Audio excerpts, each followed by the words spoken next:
peraturan menteri, perda atau perpres dan lain sebagainya ya. Kecuali perpu ya, perpu hampir setingkat dengan undang-undang.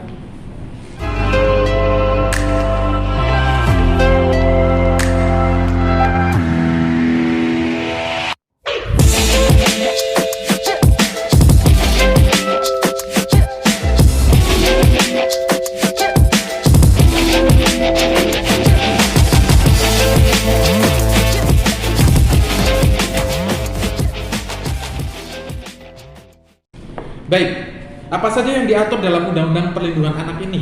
Untuk yang bagian konsideran cukup panjang, ini tidak perlu dibahas semua.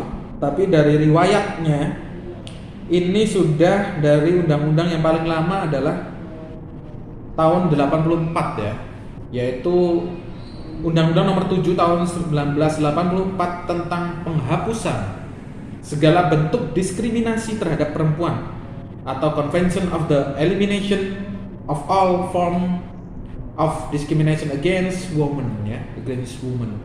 Jadi terkait dengan perempuan.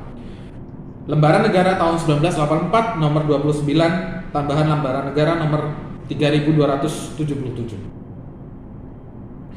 Kemudian ada apa lagi nih? Undang-Undang nomor 20 tahun 1999 ya, tentang pengesahan ILO Convention ya. ILO itu terkait dengan buruh ya, berarti ya, labor ya. Nomor 138 concerning minimum age for admission to employment, atau konvensi ILO mengenai usia minimum untuk diperbolehkan bekerja. Ini juga sudah dilembarkan dalam negara-negara. Kemudian dalam mengingatnya ya, ini masih bagian konsideran, ada pengesahan dari ILO juga, Undang-Undang nomor 1 tahun 2000, ILO Convention nomor 182 concerning the prohibition and immediate action for the elimination of the worst form of child labor ya. Konvensi ILO nomor 182 mengenai pelarangan dan tindakan segera segala penghapusan bentuk-bentuk pekerjaan terburuk untuk anak. Sudah ada di lembaran negara juga ya. Sebentar, saya cek ini dulu.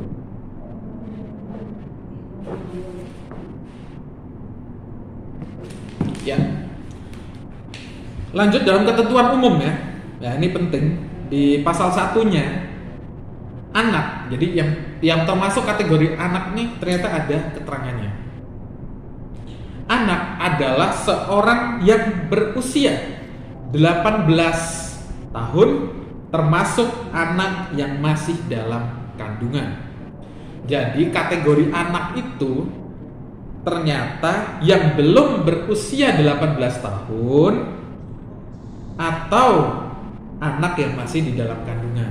Jadi itu masih dikategorikan sebagai anak ya. Jadi anak itu ternyata 18 tahun ke bawah teman-teman ya.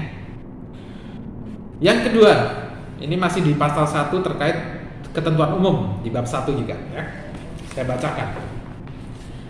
Perlindungan anak adalah segala kegiatan untuk menjamin dan melindungi anak dan hak-haknya agar dapat hidup, tumbuh, berkembang, dan berpartisipasi secara optimal sesuai dengan harkat dan martabat kemanusiaan, serta mendapat perlindungan dari kekerasan dan diskriminasi. Oke, lanjut ke poin 3, keluarga. Nah, ini masih bicara ketentuan umum ya, tapi ketentuan itu umum itu penting ya, jadi jangan diremehkan teman-teman ya. Terkait dengan kategori saja, kategori umurnya aja ditentukan di pasal 1 ini ya. Keluarga adalah unit terkecil dalam masyarakat yang terdiri dari suami istri atau suami istri dan anaknya, atau ayah dan anaknya, atau ibu dan anaknya, atau keluarga sedarah dalam garis lurus ke atas atau ke bawah sampai dengan derajat ketiga. Wah, berarti sampai keturunan yang ketiga ya. Oke, 4, orang tua. Orang tua adalah ayah atau ibu kandung, atau ayah dan atau ibu tiri, atau ayah dan atau ibu angkat. Jadi itu termasuk orang tua, teman-teman, di dalam undang-undang ini. Undang-undang berapa? Undang-undang nomor 23 tahun 2002 tentang perlindungan anak. Oke, kita tidak perlu membahas semuanya karena terlalu banyak. Saya akan mereview yang penting-penting saja. Nah, ini ada 1, 2, 3 ya. Apa yang dimaksud dengan anak asuh? Penting ya. Anak asuh adalah anak yang diasuh oleh seseorang atau lembaga untuk diberikan bimbingan, pemeliharaan, perawatan, pendidikan, dan kesehatan karena orang tuanya atau salah satu orang tuanya tidak mampu menjamin tumbuh kembang anak secara wajar. Yang selanjutnya adalah kuasa asuh. Nah, istilah-istilah ini penting, kalau kita tidak tahu nanti repot ya. Kuasa asuh adalah kekuasaan orang tua untuk mengasuh, mendidik, memelihara, membina, melindungi, dan menumbuh kembangkan anak sesuai dengan agama yang dianutnya dan kemampuan bakat serta minatnya. Selanjutnya adalah hak anak. Nah, hak anak itu apa ya? Jadi di sini dijelaskan hak anak adalah bagian dari hak asasi manusia yang wajib dijamin, dilindungi dan dipenuhi oleh orang tua, keluarga, masyarakat, pemerintah, dan negara.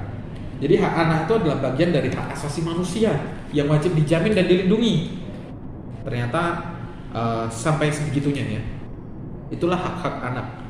Hak asasi manusia yang wajib dijamin, dilindungi, dan dipenuhi oleh orang tua, keluarga, masyarakat, pemerintah, dan negara. Lengkap sekali. Oke, selanjutnya asas dan tujuan. Asas dan tujuan ini penting ya. Kemudian di bab 3 ada hak dan kewajiban serta kewajiban dan tanggung jawab negara. Oke, kedudukan anak ini juga penting ya. Saya ingin meringkas dulu kira-kira apa saja yang akan dibahas. Oke, ada 3 itu dulu ya, karena ini sangat banyak sekali. Saya mulai dengan asas dan tujuan. Asas dan tujuan penyelenggaraan perlindungan anak berasaskan Pancasila dan berlandaskan Undang-Undang Dasar Negara Republik Indonesia tahun 1945 serta prinsip-prinsip Konvensi Hak-Hak Anak meliputi A. Non-diskriminasi, jadi tidak boleh dibeda-bedakan ya. Harus mendapat perlakuan yang setara, yang sama, yang adil. Yang kedua atau B, ini di pasal 2 poin B ya. Kepentingan yang terbaik bagi anak. Jadi selain non-diskriminasi, hak-hak anak itu juga meliputi kepentingan yang terbaik bagi anak. Kemudian yang C, hak untuk hidup, kelangsungan hidup dan perkembangan dan penghargaan terhadap pendapat anak. Oke, jadi hak untuk hidup, melangsungkan kehidupan atau kelangsungan hidup dan perkembangan. Jadi atas perkembangan anak itu harus adalah termasuk hak anak, harus dilindungi, harus dijamin ya. Dan penghargaan terhadap pendapat anak. Pendapat itu berarti sikap atau ya pendapat ya. Oke, itu di pasal 2 ya. Itu ternyata hak-haknya itu ada banyak ya, ada 4 tadi, A sampai D. Kemudian pasal 3-nya ya. Ini terkait dengan asas dan tujuan. Perlindungan anak bertujuan untuk menjamin terpenuhinya hak-hak anak agar dapat hidup, tumbuh, berkembang dan berpartisipasi secara optimal sesuai dengan harkat dan martabat kemanusiaan serta mendapat perlindungan dari kekerasan, diskriminasi demi terwujudnya dan anak Indonesia yang berkualitas, berakhlak mulia dan sejahtera. Wah, jadi tujuannya sangat mulia sekali ya.